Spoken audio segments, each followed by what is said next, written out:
Well, what is going on, guys, and welcome into the video. So let's talk about the super bubble that is in the final stages and will take your portfolio down from here another 70%, 80%, wait, no, 94% from here. I mean, this guy has predicted every crash for the past 22 years correctly and perfectly, so clearly he sees patterns that nobody else can see. He's kind of the emperor of sorts of the stock market, and he just told the market to execute Order 66. And comment down below if you get the reference. So let's discuss all of this and separate fact from fiction, and I will give you my prediction and what I'm doing about it as well. I mean, everyone else is making predictions, so I might as well jump on board too, right? I just ask in exchange for you to gently tap that like button and consider subscribing too. It's super easy to do if you like the truth without the hype. So Jeremy Grantham has been getting a lot of run talking about a super bubble since the beginning of the year, and as this downturn has gone on, he has continued to get louder and more aggressive with his predictions.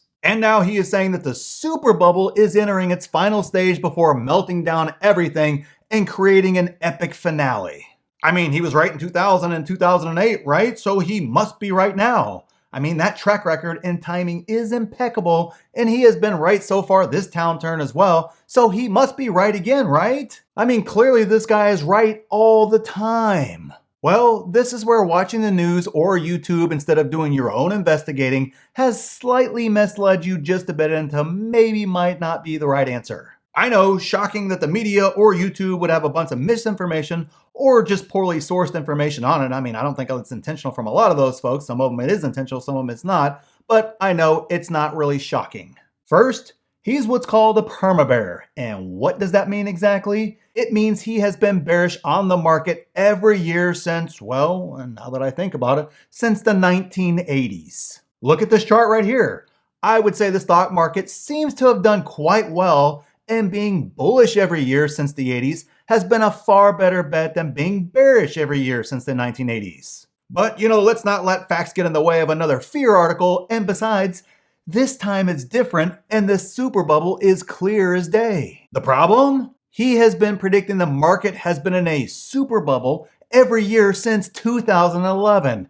And think about that for just a second. If you say that a crash is coming every year for over a decade, guess what? You will eventually be right. Crashes are part of the normal cycle of the stock market and has been for over 100 years. So congratulations to those of you guys out there that like to predict crashes. A broken clock is right twice a day, so your chances are better using one of those than actually trying to predict crashes every year. But let's look at the evidence for this past decade or so to make sure we're correct on that. So let's see what the S&P has done since he started making those super bubble predictions in his newsletter back in 2011. And what do you know, guys? The market overall has tripled in that time frame and would need to fall another 70% from here. Not from all-time highs, but from where we are today to just arrive at the point where the market was in what he called a super bubble. Which during that time, which means we got to fall 70% just to get back to that time, he said it would fall another 50 to 70% from that time frame, meaning in order for his prediction to actually be right to begin with, and I will use the 50% number just to be conservative and give him a little bit of a benefit of the doubt here, the S&P needs to fall to 600, which means the market has another 85% to fall from here.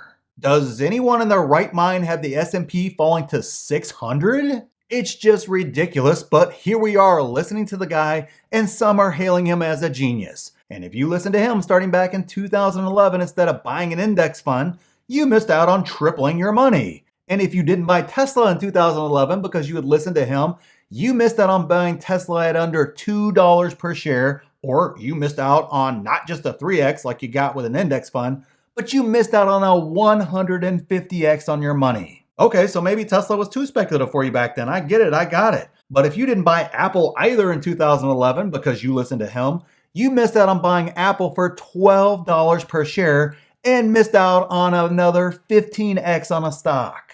And then you also wouldn't have bought Amazon at $9 per share. And honestly, we could play this game forever with all the great stocks in the stock market. Does anyone in their right mind think we will see Tesla go back under $2 per share? I mean, even Gordon Johnson isn't close to that bearish. Does anyone, including all the super bears, have Apple going back down to $12 or Amazon back down to $9 per share? Nope, I didn't think so at all. But now is his time to shine, and when his apocalyptic scenario doesn't come true once again, he will then talk about the next epic super duper uber bubble that is coming because the super bubble didn't pop in the first place. But if there was some sort of meltdown where this apocalyptic scenario actually comes true, we will have so much more to worry about than our stock portfolios that it's not even worth worrying about at all. And for reference, guys, we are talking about nuclear war or something like that is needed to send those stocks back down to those levels. And so I would not be concerned with my portfolio at all if that's what actually happens. But what about the more reasonable crash predictions that are out there and maybe not as extreme as Jeremy Grantham's?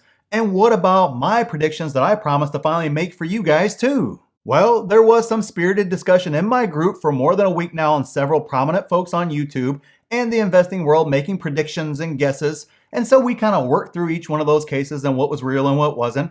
And I actually gave them my predictions as well that I would share with you today. Oh yeah, and don't forget you can get access to me directly to ask me about all these people's predictions and see my buy alerts in real time. Take 4 courses for free. We have multiple exclusive videos released each week. We got live Q&As and a ton more in the Market Insiders private group. And there is something very special that will drop for those members in about a week or so, which members cannot wait for it to drop. And I'm super pumped up for it too. So I will announce that here on YouTube very soon, and I might have actually activated the special sale pricing early too if you want to be a part of it and get in before that all expires. So it's the pinned comment down below if you are interested. But here, let me give you my predictions and my guess for all of this right now.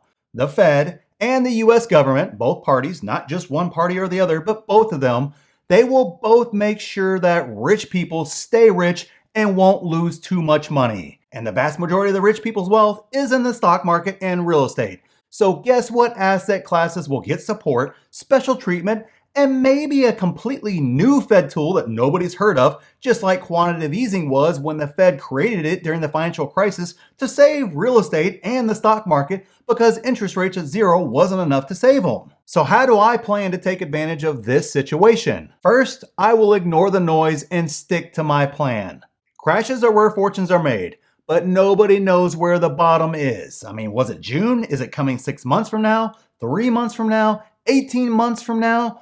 Nobody freaking knows, despite every smart person out there on TV and on YouTube telling you when and how it will happen. And then when they are wrong, which most said this summer was going to be brutal and get worse instead of rallying like it actually did, they change and say, well, I wasn't really wrong. See, this chart and this graph says this, so it's coming, but just not this year. It's going to be next year now instead. But guys like Warren Buffett and Peter Lynch have always said they have no clue when a bottom's coming or anything else like that, and they don't even bother with figuring it out, and they say neither does anyone else know as well. So who is right and who is wrong? Well, history has shown that absolutely nobody knows. So listening to all that stuff can do nothing but confuse me and create emotions, which is the worst thing for my investing. But however, creating emotions is great for growing an audience or a following, which is why YouTubers and the TV say things and make endless predictions. The second step I'm going to do is I will continue to evaluate my due diligence, my valuations, and my price targets to ensure I am still looking at a great company and I know what a great price is for that company. You cannot know if a company is great and if it's undervalued if you do not do step number 2. It requires work, it requires time, and yes, you have to do it more than once. Now, not necessarily the deep dive each time like you did up front before buying the stock, but I take a look at least quarterly when they release their earnings just to ensure my investing thesis for that stock is still intact. Sometimes actually you get more bullish. Other times you see some red flags you need to watch, and yet other times there is a fundamental change in the company and you need to find your exit. But you cannot accurately do any of that without putting in the work, but when you do put in the work, then step number 3 is actually easy to do. Which step number 3 is I will continue buying great companies at undervalued prices. Here's a great fact for you to know. You didn't have to do anything beyond buying a great stock at a great price and hold and add when you can, or just simply DCA into a great stock to make a fortune in stocks over the long run. No timing the bottom, no getting in and out of positions and figuring out the runs and the dips and the charts and the graphs and all the other stuff like that. You don't need to put in a fortune either to make a fortune on the back end. A $2,000 investment in Apple after the tech bubble popped Not timing the bottom, but instead missing the bottom completely like I did, and then seeing it actually go lower for almost a year before turning back up again, is now worth 7 figures today. That's right, all you had to do was buy $2,000 worth, forget about it, and you are a millionaire today. Not $200,000, just $2,000 and holding through the good times and the bad times. Oh yeah, and did I mention that is way less stressful and allows you to not stare at your phone or your screen all day too, checking on your stocks. And here's another fact. All crashes or bear markets recover quickly relative to the next bull run, which will come and will last way longer. Here's a chart right here to prove that one, and I believe the trend line is up and the crashes look tiny in comparison to the bull runs. Bottom line, guys, this is literally all that I do.